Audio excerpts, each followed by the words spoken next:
I was anxious, pacing in the snow as I waited for my dealer to text back. The walk had taken me 20 minutes, a blizzarding cascade of snow that drifted down from the skies. Damn near too tired to write this when I got back, but then I put on my music. The same music I listened to while I walked. The bench at the box was beautiful. So beautiful I didn't even want to touch it for fear of disturbing its delicate icy lattice. I eventually made a snow angel, a snow pentagram beside it, next a smiley face by jumping and sliding my feet together. Wish I could show it off, but they plowed the lot, so I couldn't record it that night.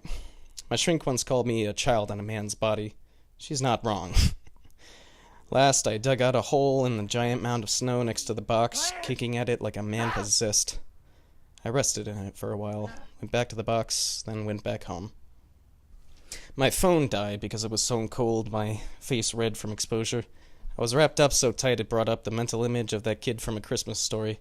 Most other people were too, so they looked like a Doctor Who episode that my brother used to watch back when... Well, anyways, it was either that or ninjas. Don't think of them as Islamic people because that's offensive. Venturing out into the snow for God knows what. I smiled at them as I passed. I'm not sure why, but I shouted out, "Wonderful weather we're having, eh?" to everyone I passed. I thought maybe I recognized a face or two, but it could have been my eyes playing tricks on me, or maybe my mind. My aunt suggested that I might have bipolar disorder. I think she's right. Normally, self-diagnosis doesn't feel right for me, but this one fits me to a T. Took a survey on the mental health website. I had 12 out of the 13 signifiers. Technically, I didn't qualify on the site because I put down moderate instead of severe. My mistake, to be fair. I know websites and algorithms too well to have made such an easy mistake. My other aunt, Sarah, on my dad's side, has bipolar too, so it runs in the family. My mom was adopted, so I'm a mutt. She kept me away from my first aunt because of medical issues, so my dad tells me. He's not a mutt like me, but he loves me anyways, I hope. She told me once that when I was younger, shortly after she was diagnosed, she was not feeling so good and was visiting when I was around 3, just learning how to talk, basically.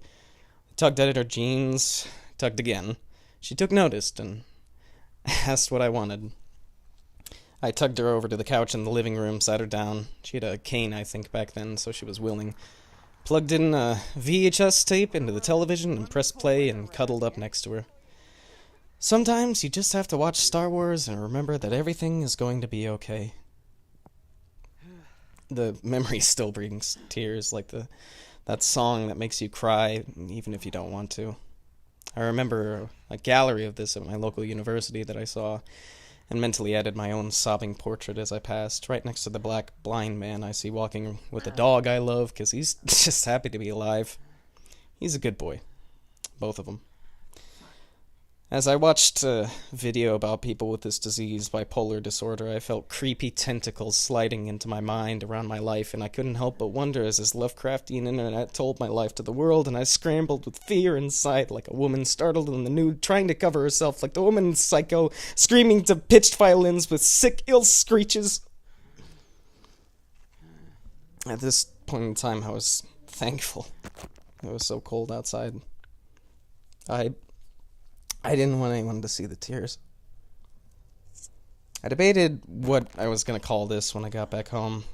I've been a living lump for the past few days, not doing anything but sleeping, drinking, smoking, vaping, gaming, and masturbating. I've been gone to class for the past 5 days. Woke up only minutes after a meeting started for one of my classes. Wanted to go to a tarot table event, which for some reason I always mispronounce as tarot instead of tarot, but whatever. But I slept through it like the human garbage that I am. A bipolar friend that I drunk texted and sent the song at the end of the album I listened to while walking said that this was fine, and I responded, "It's not, but I appreciated it anyways." She never replied back because she was dealing with her own symptoms, and I don't blame her. I was the one who suggested we meet for a group meeting for a class rather than a club, and I was the one to schedule the room reservation in the library. Only showed up through the Discord chat because one of the other group members put a meme in the chat. It was of an Italian chef loading pasta shells into a pistol magazine right next to a picture of him holding a gun to his head with the caption, "Mamma mia!" Sometimes I write much later, and I wonder if I can ever capture the eloquent delicacy of the works of James Baldwin, who ironically was a preacher, like C.S. Lewis, the most prominent atheist of his time, forced to the preacher's pulpit, like a dog before God. Can I ever write as well as Dave Chappelle, who doesn't bullshit and tells it like it is, who talks about pussy juice at crime scenes and T-Pain on the case? To this day, I find that hilarious and feel like I always will. I knew I wanted to make something, anything, to try to say anything. A Charlie Kaufman quote sprang to my mind unbidden, but at times I'm unsure what to say or whether or not I should say anything at all, if anything really needs to be said. Time comes in waves for me nowadays. Seems like I wake up and it could be any day of the week for all I know. My neighbor, Courtney, knocked on my door to wake me up tonight. She's very cute, and I've been thinking of asking her out. The problem is, I'm not really up for a relationship. My mind's all kinds of fucked up. Apparently I have a type, since the last two women I dated were both named Lindsay, though spelled differently, and the first one told me within 2 weeks' time after breaking up that she was a Satanist and was transitioning to become a man, with slight furry implications. Still hang out with Courtney. Promised the previous day that I would make them burrito stir-fry. I need to put a pork in the crock-pot before I go to bed, even though I'm so tired tonight. I don't think I need booze. I drank later anyways, but I got the pork in. Not a euphemism. It's 4 in the morning. Made them stir-fry later. They loved it. You promised yourself you would get to bed by around 2 after you left the Xbox party with a female friend you asked too much about her sexuality, but she forgave you, and a friend you failed to jam with a while ago, but still enjoy. The other thing is, my sister's former friend got a little too handsy with me when I was too young to really know what was what.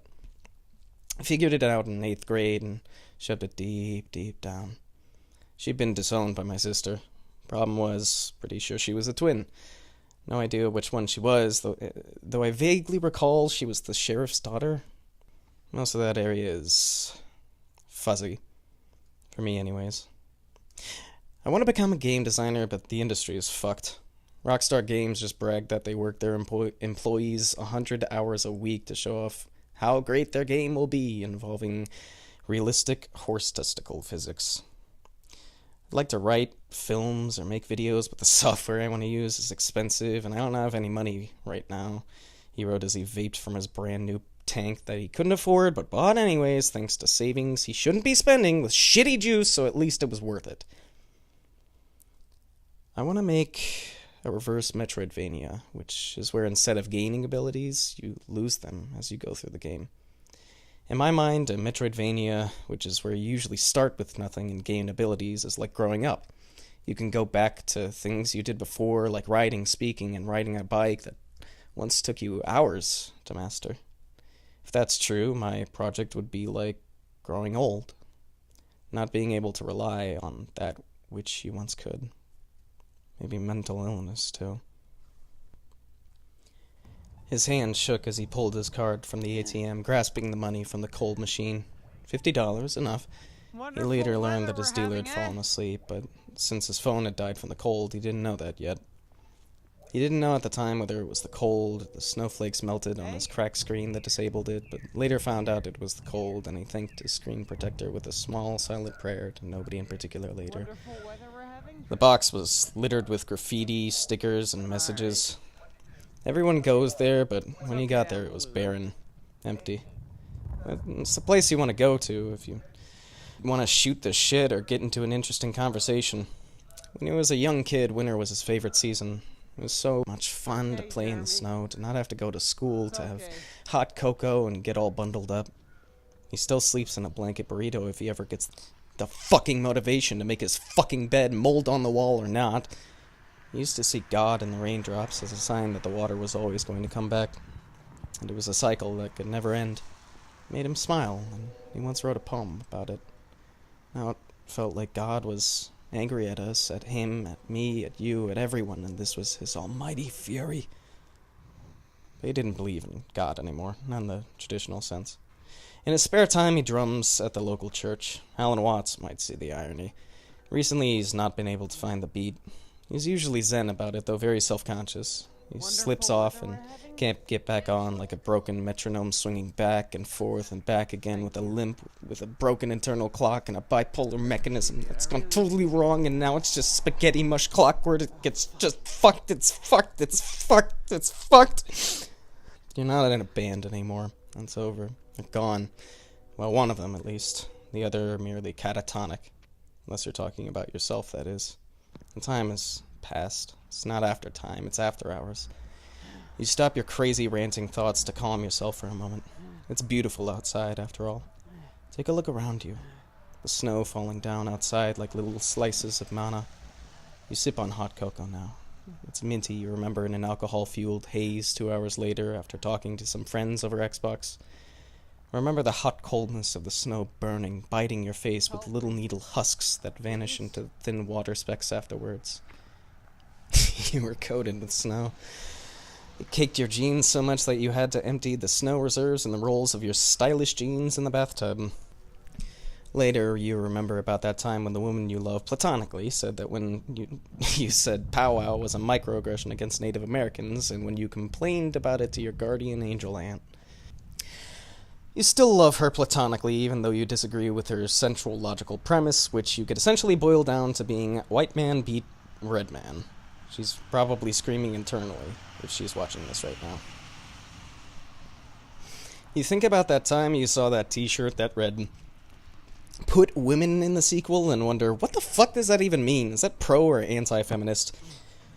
Or how about the time you compared child transgenderism to a child wanting ice cream or to change his or her name to Darth Vader and got booed down by a room of liberal NPCs? Man, are you tired? You've not supped well for the past 10 years, though tea helps and vodka's surefire. You feel it in your liver, though. Something's different. Push against it. It hurts. Pushing out like a pregnant cancer that you almost feel it growing in the back of your mind, too.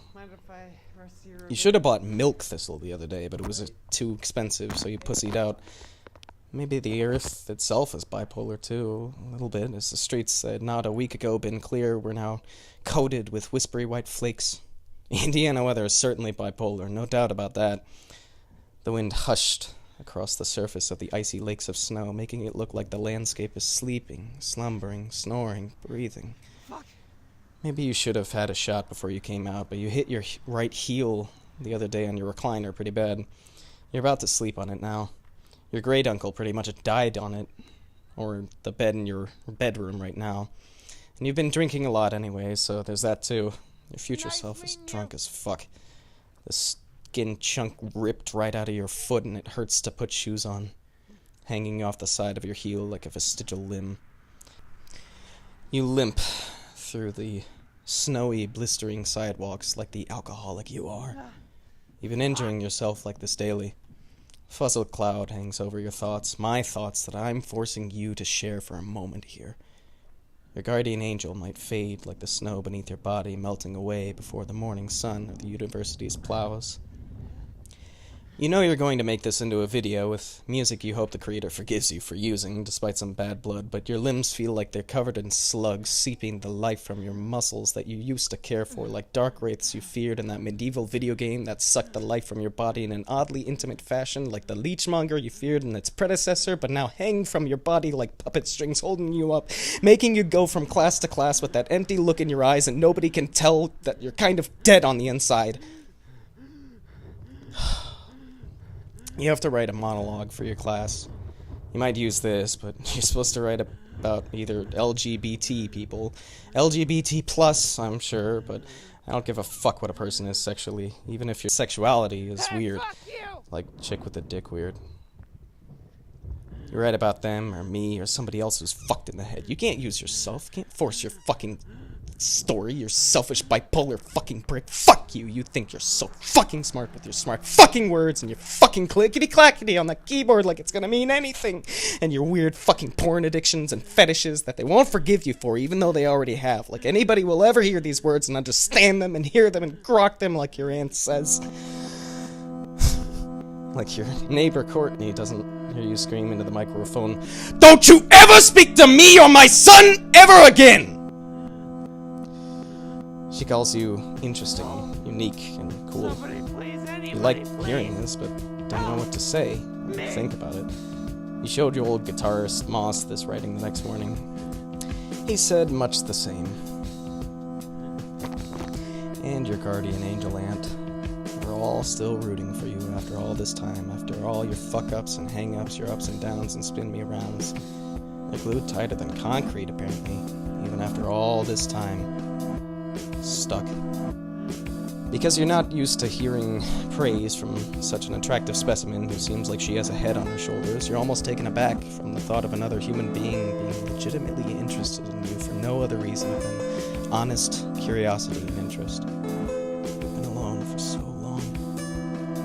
You're limping now, haggard breath forcing you to slow down. You feel like you can't breathe, like you're trapped, a fish out of water, and you're not sure whether it's an anxiety attack, an asthma attack, or just the coffee you had this evening. You remember back when you first went to see a shrink and you told her you needed a summit sign?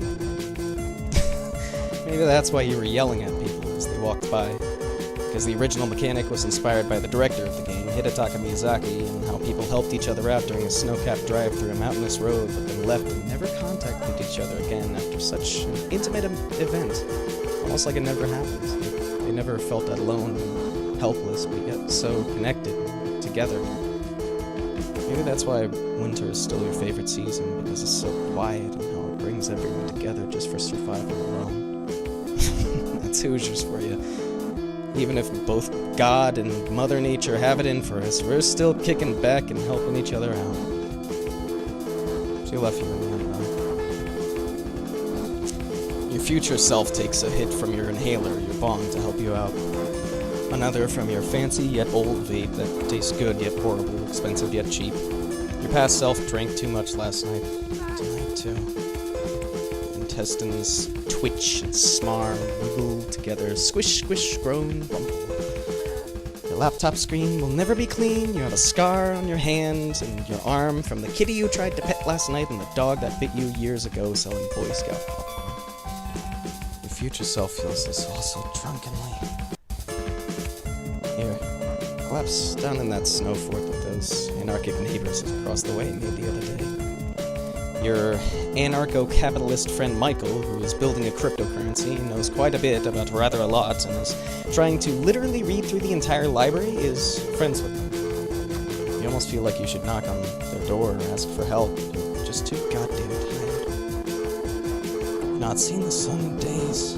Just want to sleep, hibernate through the winter. You're not you, you're a lump of human.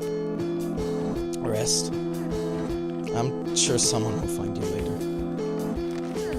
Your snow angel will watch over you until tomorrow, you little fucking kid. Make more snow graffiti, show yourself off a little more. Talk to people. Make burrito stir fry. Get this guy in the back of your head to shut the fuck up, yeah? The endless screaming, the imaginary unique music that reverberates when you're so tired and hungover you can't even think straight. Sitting in front of a beginner math course telling your bandmates not 5 hours later through a fruity milkshake that you vomited several times without shame. You'll wake up tomorrow. Someday, you'll be free, or at least learn to live with your shackles.